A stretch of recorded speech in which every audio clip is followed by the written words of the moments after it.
Esse é um vídeo tutorial do app elétrico e nesse vídeo nós veremos os circuitos. Eu vou clicar aqui em circuitos.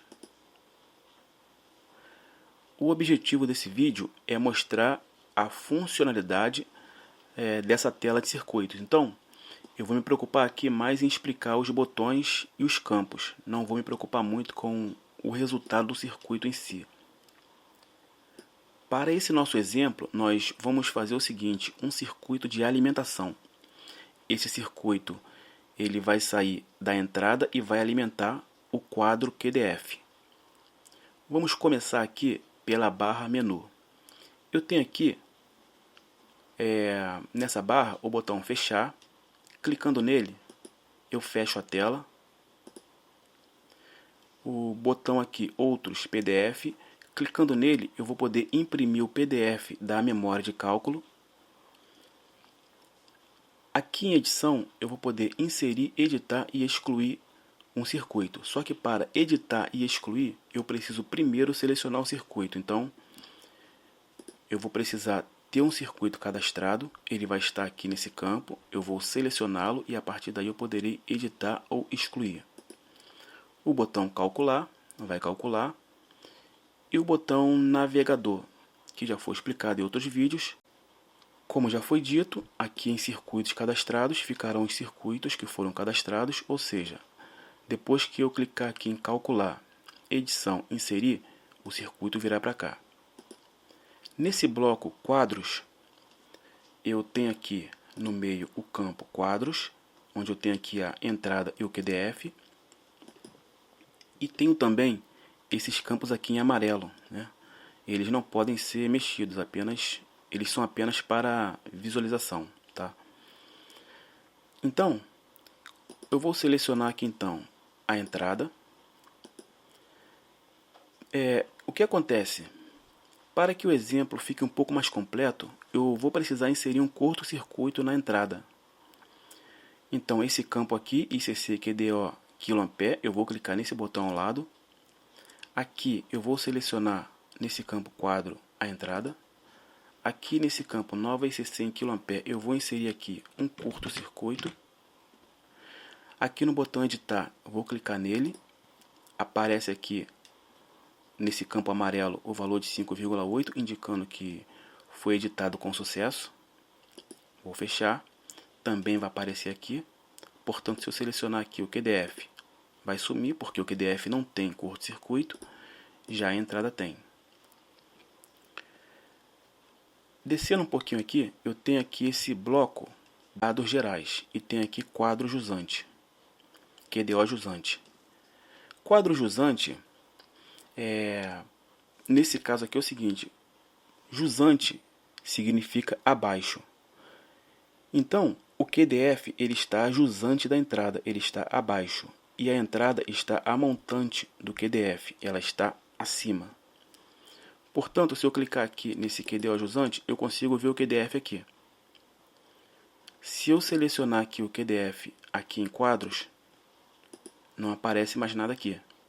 Porque o QDF não tem nenhum quadro abaixo dele. O QDF terá apenas circuitos terminais. Então eu clico aqui na entrada. Eu vou selecionar aqui o QDF.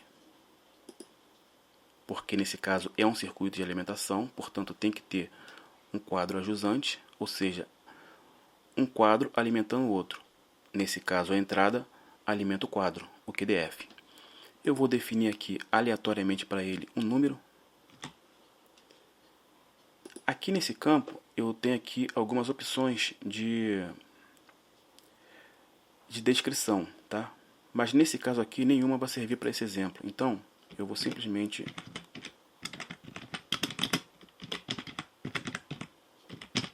inserir manualmente. Aqui no campo de baixo eu tenho disjuntor barra curva. E se você observar aqui, eu tenho três normas. A DIN 60898, DIN 60947 e NEMA 5361. E aqui ao lado eu tenho aqui a curva, tá? Então eu tenho aqui vários números aqui. Como você já deve saber, se for um disjuntor DIN 60898, a curva B vai de 3 a 5, a curva C vai de 5 a 10 e a curva D vai de 10 a 20. Acho que é isso. Já esse aqui já são outras curvas, teria que olhar aqui o disjuntor, tá? Mas enfim, nesse caso aqui você tem que escolher a norma e escolher a curva. Nesse caso aqui ele traz 8 como padrão, tá? Como se fosse aqui um curva C, vamos considerar assim. Aqui em condutor, simplesmente selecione aqui cobre ou alumínio. Aqui em tipo de carga, observe que tem várias opções, eu vou selecionar alimentação.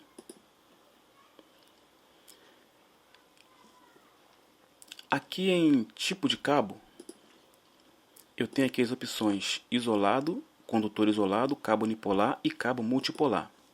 Uma coisa que eu esqueci de falar é o seguinte, as informações elas devem ser selecionadas de cima para baixo, tá? Em cascata. Isso porque um campo influencia no outro. Por exemplo, nesse caso aqui eu tenho condutor isolado e aqui em isolação eu só tenho PVC. Porque PVC é a única opção para condutor isolado. Se eu selecionar unipolar,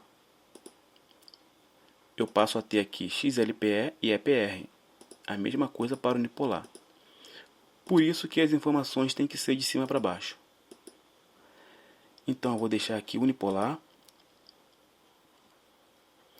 Aqui em tipo local, eu esqueci de selecionar aqui, mas vou selecionar agora. Nesse caso aqui vai ser solo, tá? Não mudou nada aqui. Aqui nesse caso, a temperatura ambiente, né? A temperatura do solo padrão aqui são 20 graus Celsius. Eu vou selecionar aqui RSTN, tá? Observe que apareceu ao lado aqui, ó, um outro campo. Esse campo aqui que contém 3 e 4. Se eu selecionar qualquer outra informação, ele some, ele só está disponível para RSTN. Por que isso aqui? Deixa eu até dar uma olhada aqui na norma. Aqui nesse item 6.2.5.6, ele vai falar aqui de condutores carregados para circuitos trifásicos, tá? Eu não vou ler tudo não, porque senão vai tomar muito tempo. Mas ele diz o seguinte aqui, ó, vou ler só a partir daqui em diante. Nessas condições, o circuito trifásico com neutro deve ser considerado como constituído de 4 condutores carregados e a determinação da capacidade de condução decorrente dos condutores deve ser afetada do fator de correção devido ao carregamento do nêutron, tal fator que, em geral, é de 0,86, independentemente do método instalado. É aplicável, então, às capacidades de condução decorrente válidas para 3 condutores carregados. Então é o seguinte, o que ele está dizendo? Se eu vier aqui na tabela 36 da norma,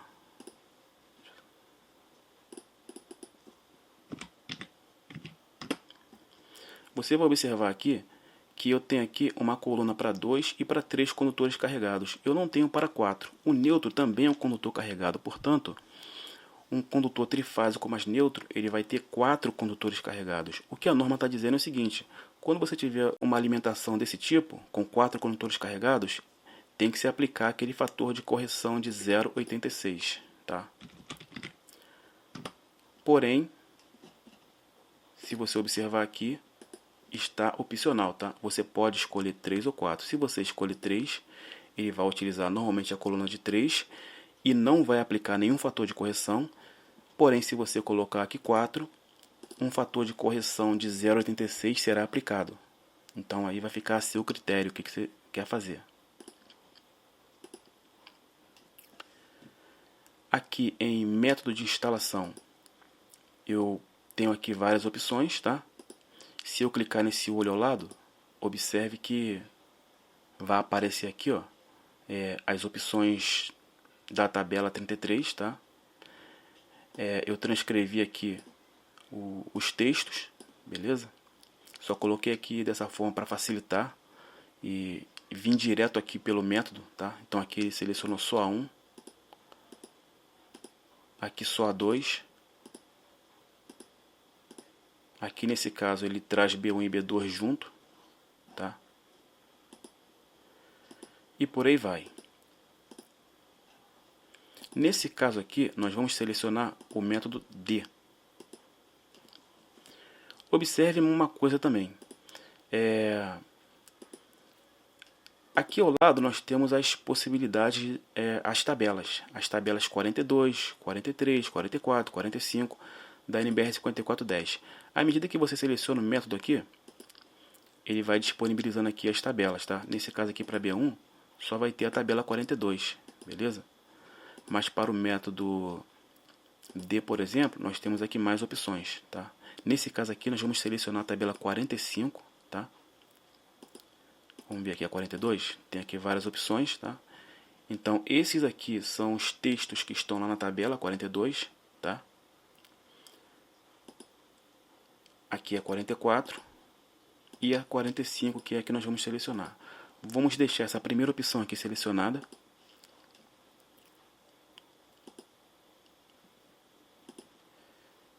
Condutor por fase, eu vou deixar 1. Circuito agrupado, eu vou deixar 1 também. Potência. Nesse caso aqui, eu vou colocar uma potência aleatória. Vou começar colocando aqui 80.000, né? É uma potência aleatória. Vou deixar 0,85 de fator de potência. Rendimento, vou deixar 1.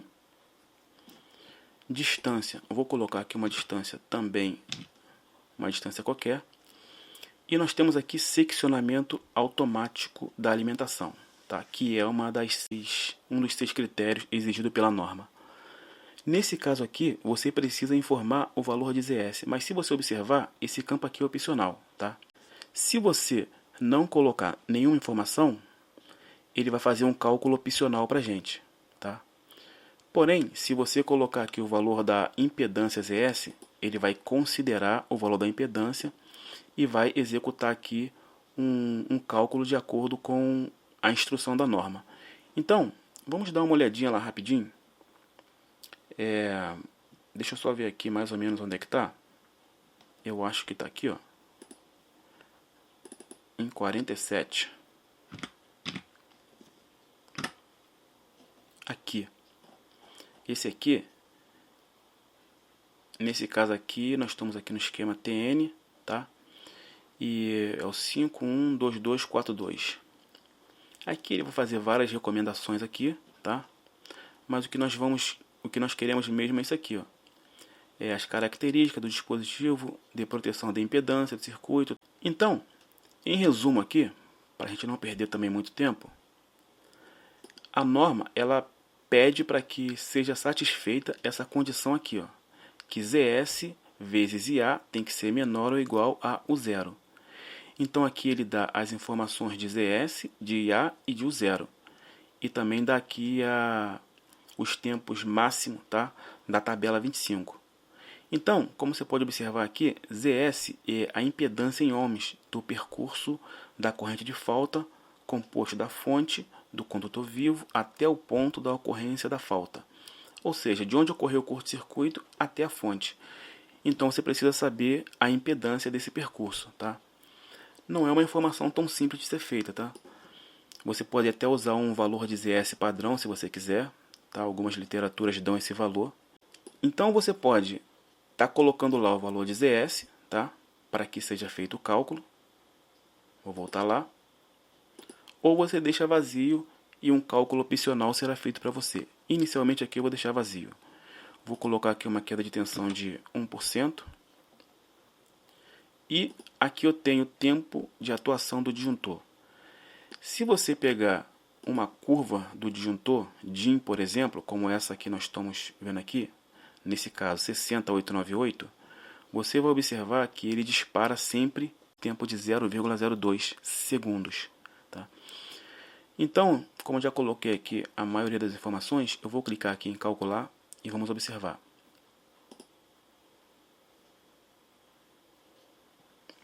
Então, olha só o que aconteceu. A corrente de 247,3 amperes calculada está muito alta. Os disjuntores DIN 60898 vão até 125 amperes. É isso que ele está dizendo. Então, o que acontece? Como eu selecionei essa norma aqui, os disjuntores para essa norma só vão até 125. Já essa aqui vai bem mais além. Então, eu vou clicar aqui agora novamente, tá? Vou deixar aqui 8 mesmo. Então ele passou, tá? Mas o que eu quero mesmo é que fique essa outra aqui. Então eu vou reduzir aqui a potência. Eu só deixei aqui 80 mesmo para você ver essa informação. E vou mais uma vez clicar aqui em calcular. Beleza. Então observe o seguinte aqui, ó. Ele trouxe aqui nesse campo os disjuntores aqui de 100 e 125 e seções a partir de 25. Por que isso? Porque 100 é o menor disjuntor possível para esse circuito, tá? É o mínimo, o valor mínimo, assim como a seção de 25 é a menor seção possível, tá? Para esse circuito. Rolando aqui, eu tenho os dados informados. Então eu tenho aqui os dados que foram inseridos nesses campos. Eu tenho aqui o resultado, tá? E aqui abaixo eu tenho a memória de cálculo que gerou esse resultado aqui, tá? Então vamos rolar aqui para a gente dar uma olhada. Aqui eu tenho seção mínima, condutor de cobre, foi o que a gente selecionou. Eu vou clicar aqui. Sempre que tiver esse olho aqui ao lado, você pode clicar na informação. Ele vai trazer aqui uma informação da norma para estar auxiliando. Aqui eu tenho corrente do projeto, tá? Clicando aqui também tem uma informação aqui. Aqui está o cálculo, deu 95 amperes. Aqui em dados, aqui no caso em disjuntor do circuito, eu tenho aqui mais algumas informações sobre o disjuntor, para estar auxiliando também aí. Condutores em paralelo, eu não tenho, mas tem aqui a informação. Nesse caso não tem condutores em paralelo nesse circuito. Aqui em curto, ou melhor, queda de tensão na carga, clicando aqui, eu tenho aqui algumas informações da norma. Vou fechar aqui. Nesse caso aqui, ele calculou aqui uma seção mínima de 20,73 milímetros quadrados para essas condições aqui. Aqui em curto-circuito no condutor, clicando aqui, eu tenho aqui a explicação da integral de Joule. Aqui está a norma, tá? Nesse caso aqui, quando ocorrer um curto-circuito de 5,8 kA lá na entrada, o disjuntor que lá está, no caso o disjuntor que protege esse circuito, ele vai precisar primeiro suportar esse curto-circuito, tá? Então ele tem que ter um curto-circuito acima de 5,8. E quando ocorrer esse curto-circuito, ele vai abrir, tá? Para proteger o cabo, os condutores. Porém, por um curtíssimo espaço de tempo, ele vai deixar passar um pouco de energia, ou seja, um pouco de curto-circuito, tá? Um residual. É por isso que a norma ela dá essa fórmula aqui para a gente poder calcular a integral de Joule. E a explicação está aqui, tá? E aqui está o cálculo. E aqui precisou de uma seção de 5,64 milímetros quadrados. Aqui em seções do circuito, observe que eu tenho aqui alguns tópicos ou números, né? Tenho aqui 1, 2, 3, 4, 5 e 6. Aqui no 1, ele vai mostrar aqui para mim os fatores de correção, que nesse caso aqui nós temos dois, tá? Que é temperatura e agrupamento. Aqui nesse bloco 2, ele vai mostrar aqui a corrente de projeto, que foi 95, e a seção. Para a corrente de projeto é preciso uma seção de 25 milímetros quadrados, tá? Já considerando aqui os fatores de correção. Uma outra coisa, você pode corrigir a corrente do projeto, ou você pode corrigir a corrente do condutor, a corrente do cabo. São duas opções, beleza?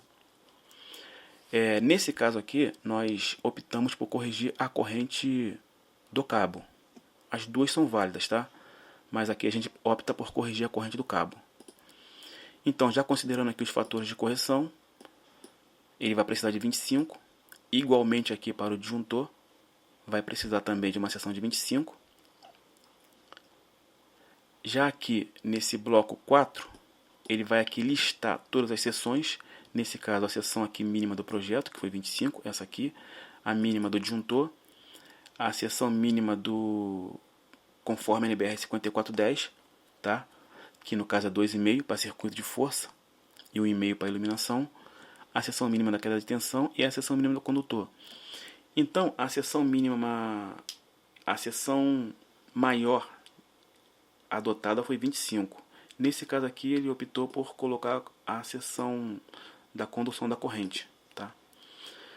E finalmente aqui em proteção, tá? Deixa eu só clicar aqui. Tem algumas informações aqui também, ó. Esqueci de clicar. Então você pode ver aqui também mais algumas informações. Aqui também. Aqui não tem quase nada. E aqui no condutor de proteção, tá? A regra aqui para essa tabela 58, beleza? E aqui ele resultou em 16. Aqui no item 6, nós temos a verificação sobre carga. Então, o que acontece? Já tem aqui algumas informações da sobrecarga e foi definido aqui que a condição está satisfeita, tá ok? Beleza? Então vamos dar uma olhada lá. Vou clicar aqui em equacionamento. O que acontece? Como que o app desenvolve aqui os cálculos? A primeira coisa que ele faz é verificar a corrente de projeto. Então, se você olhar aqui, corrente de projeto, a primeira situação aqui a primeira opção aqui nessa equação. Depois que ele faz a corrente de projeto, calcula ela, ele vai escolher uma proteção que seja maior ou igual à corrente de projeto. Automaticamente, ele já vai satisfazer já essa parte aqui da equação. E por último, né, o que ele vai fazer? Ele vai escolher a maior seção, tá, de acordo com todos os critérios, inclusive uma seção maior do que a própria corrente do disjuntor, a maior seção necessária. Então, ele vai também escolher uma seção cuja corrente já corrigida seja maior do que a corrente do disjuntor. Automaticamente, de acordo com os critérios que o app faz, ele já satisfaz essa condição aqui dessa equação. É automático, tá? Para I2, o que acontece? Para I2, é feito aqui um equacionamento aqui, fazendo aqui algumas substituições, e é demonstrado aqui que para as três normas, tá? Para as três normas não é necessário fazer essa verificação de I2, tá? Porque em todas elas o IZ é maior ou igual a IN. Observe aqui, nesse caso aqui Z é maior ou igual a IN. Aqui nós temos um valor de 1,11 de Z maior do que, no caso, maior do que IN. E aqui 1,7 de Z também vai ser maior do que IN. Então, não é necessário fazer esse I2 aqui, tá? A gente fica só com aquele equacionamento. Como ele já é satisfeito automaticamente, então tá tudo ok. Aqui em outros, nós temos aqui o seccionamento automático da alimentação, que nós deixamos aqui vazio, tá? E ele fez aqui esse equacionamento para a gente aqui, esse cálculo alternativo. Aqui nós vamos ter aqui a explicação, tá? E aqui embaixo vamos ter algumas informações de onde foram retirados essa lógica, tá? E por último aqui, nós estamos informando aqui que se você tiver um DR no circuito, a verificação do seccionamento automático da alimentação, ele não é necessário, porque o DR já faz essa proteção, e de forma muito melhor. E aqui no caso, para esse cálculo alternativo, nós encontramos aqui 54,4 metros, ou seja, Esse circuito ele vai precisar ter no máximo 54,3 metros para que o disjuntor consiga fazer o seccionamento automático da alimentação. Se ele tiver mais, então de acordo com esse cálculo aqui, esse critério fica comprometido. Aqui embaixo eu tenho apenas uma verificação, tá? Queda de tensão real. Isso aqui não é nem necessário, tá? Eu deixei aqui, mas não é necessário. O que acontece? Nós informamos lá 1% de queda de tensão, tá? E foi feito um cálculo. E foi achado lá uma seção de 20,73. Então 20,73 está relacionado a 1% que nós colocamos. Então, se eu pegar esses 25 milímetros quadrados que nós adotamos, inverter aqui essa fórmula aqui, inverter aqui inverter aqui essa fórmula da queda de tensão, que foi o que fizemos aqui, tá? Colocar aqui a seção, que nesse caso aqui agora é baseado na seção de 25 milímetros quadrados, que nesse caso resultou em 0,83, beleza? Isso aqui é só uma verificação, tá? Não é necessário fazer esse tipo de coisa, tá? Eu coloquei aqui apenas como um exemplo aqui de verificação mesmo. E finalmente, o curto-circuito no QDF. O que acontece? Ele nesse caso aqui, como é um circuito de alimentação, eu preciso saber qual é o circuito lá na ponta. Por quê? Porque eu já tenho curto-circuito na entrada, 5.8. Agora eu preciso definir o curto-circuito em cada quadro. Nesse caso poderia até ter mais quadros, só tem um. O que acontece então?